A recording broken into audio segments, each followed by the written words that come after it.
Well, hello and welcome. The India AI Impact Summit comes at a time when so many questions are being raised about the future of AI, its link to the global economy in the future, the entire issue of employment, the tremendous opportunities that exist. India's digital public infrastructure, also very important. We've got a wonderful guest with us. Kristalina Georgieva is the MD of the International Monetary Fund. It's wonderful to see you a few weeks after speaking to you in Davos. I think that the conversation on AI keeps changing every few months. People have spoken in the past about upskilling and reskilling to deal with AI.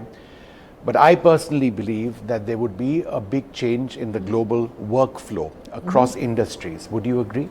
I very much agree. And the studies we carry out, including studies of what is actually happening already in the labor market, confirm that AI is like a tsunami hitting the labor market.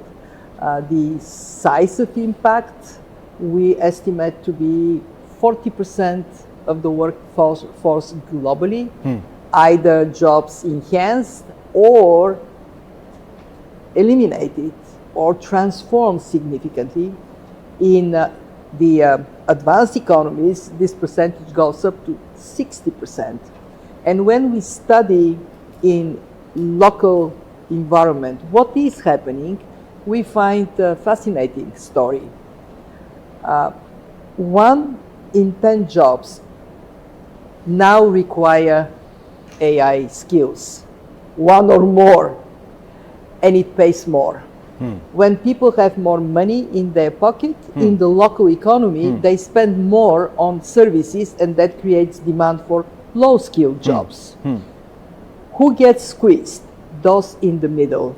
Jobs are not impacted, they may be phased out, and the category of jobs we worry particularly about, and the evidence is there, this is happening, are entry-level jobs. They're usually tasks that can be easily automated. And then what does it mean for young graduates who are looking for their first job? So our conclusion is that we are falling behind the demand of transformation that comes with AI in terms of appropriate policies to prepare people for what is already here today. We are not even talking about tomorrow.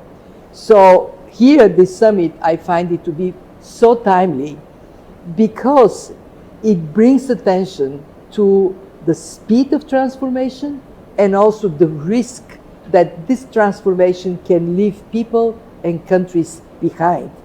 My huge respect for Prime Minister Modi for setting his eyes on democratizing AI and making that for India, but also for the rest of the world. Ma'am, we are a fast-growing economy. There is a tremendous focus on jobs. The entire issue of joblessness, it's true all over the world, but certainly in an economy like ours. And what you were mentioning about the possibility of job losses at entry levels is of particular concern, certainly in India. What could the impact in India be?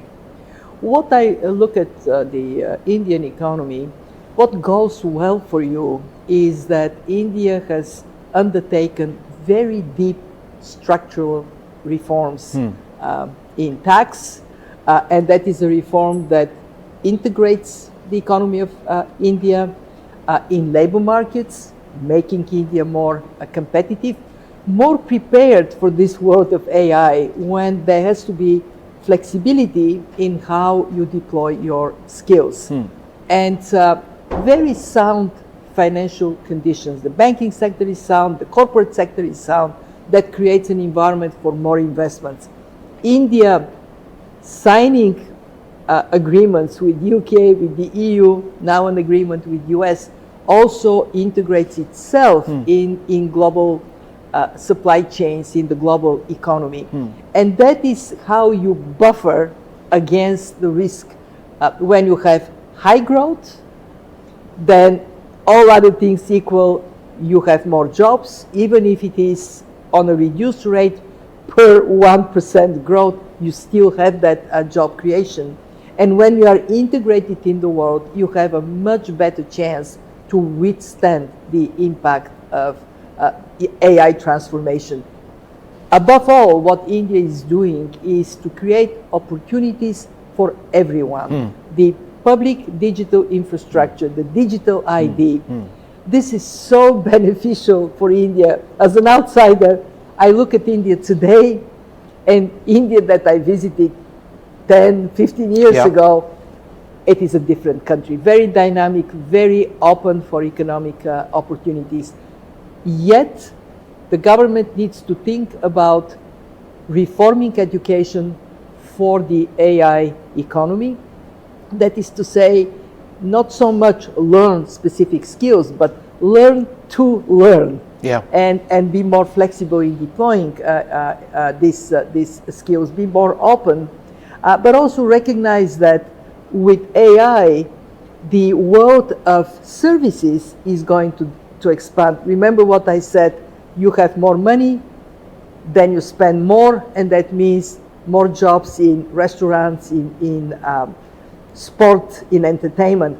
So think about this world with an eye of more flexibility, but also more protection for people. But ma'am, what you mentioned is important. You mentioned, sports and a few other areas where there may be more opportunities, more jobs which actually take place. I was reading somewhere, entry-level jobs in the legal profession will be hit if you've got AI being able to put in all of that information, number one. Number two, the jobs of researchers, even journalists for that matter. If you're able to process articles or process information and disseminate it, those get impacted as well. Accounting and number crunchers, right? When you and I do our taxes, it's going to be all automated in the future. That means where do chartered accountants go, going forward? And of course, software coders. Would you agree with these areas? Completely. In IT, algorithms can step in call centers, something that India has developed. Bots can do the job. Yes, and this is why you have to think about what are the kinds of jobs that require people, and how you have a tax system that doesn't penalize hiring people versus automation. We are not helpless. We can have policies that help us adjust to the world of AI, but it's not going to happen unless we concentrate on that, and very important, we work together, we learn from each other. At the IMF, we see our responsibility to be a transmission line of lessons from experience from one country to another, so we can help our members adapt and do so quickly. I have never in my life seen transformation that moves so fast. And I think when we are here at this summit, I hope it is a wake-up call, listening to each other, how much has transformed just in one short year since the time there was AI Summit hosted by France. And that has to give us a sense of urgency to collaborate, and collaborate in particular in the area of how we protect AI from doing harm. How do we put guardrails? And that is an area where India is actually more advanced, thinking about the ethical foundation of AI, the human dimension of AI. And I do hope that this conversation that has been advanced here will pick up speed in the weeks and months ahead. But ma'am, if I were to be a pessimist, I would say that at the moment, what stops companies and countries from sharing AI equitably, because that's part of the conversation, the equitable spread of AI and technology. When you've got technology, it serves your purpose, and you aren't really caring about others, why would you necessarily share it, in a free market society around the world?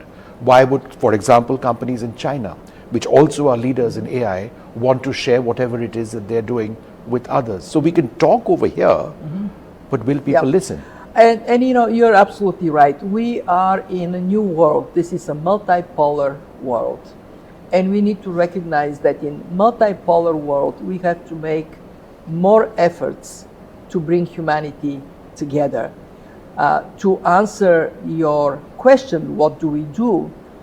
We have to create more opportunities for countries and companies to engage in a meaningful conversation, because yes, you may benefit more in the short term on your own, but if that expands the accordion of opportunities and the distance between the haves and have-nots gets bigger, inevitably that would lead to insecurity, it would lead to revolts, people Yes. on the street. So making sure that we don't lose sight that working together is not just morally right, it is in the economic and security interest of everyone. And being here, having leaders from different parts of the world, from countries that are rich, countries that are still developing, that gives that sense of common purpose. And the issue is how we sustain it. At the IMF, we see our job in keeping our membership together on the big questions that face humanity. Ma'am, just one or two more questions. India, since we met last, we've got a trade deal with America. Yes. It wasn't there when we spoke to each other in Davos. And of course, as important in many senses, the one with the EU. How do you potentially see the India GDP growth story being revised upwards as a result of the progress in these two areas? So yes, we have revised our projections for Indian growth. Now we look into the years ahead, and we see AI as a big component of boosting growth here. We actually calculated that in India, there is potential for up to 0.7% additional growth. And that would bring you on the path of reaching your target to be a rich country by so 0.7% by on an annual basis. On an annual basis, with the adoption of AI, of course, we have a range, but seeing how determined India is on the path of AI adoption and how much attention is paid to bring AI across all sectors and segments of society, we believe that this 0.7% in that direction India can go. So you lift up total factor productivity, you lift up growth, that gives India a better chance to manage the challenges that come. Yeah. It's been wonderful speaking to you, and I appreciate you giving us time to have this very meaningful conversation. Opportunities at one level, but it's frightening, I must confess, at another level. Who knows what will happen? If we have this conversation 2 years later, it might be very different. We just don't know. I shared the story yesterday with leaders. I was talking to my granddaughter, telling her that when I was her age, 5 years old, there were no computers, no TV. She looks up at me and says, "So you only had iPads?" Right. How much the world has already transformed. Yes. And with AI, this transformation will be on steroids. So yes, it is a bit frightening, but it is also exciting, provided we have the wisdom as humanity to stay together. All right, ma'am. Well, it's been wonderful speaking to you. Thank you very much for spending some time with us. Thank you.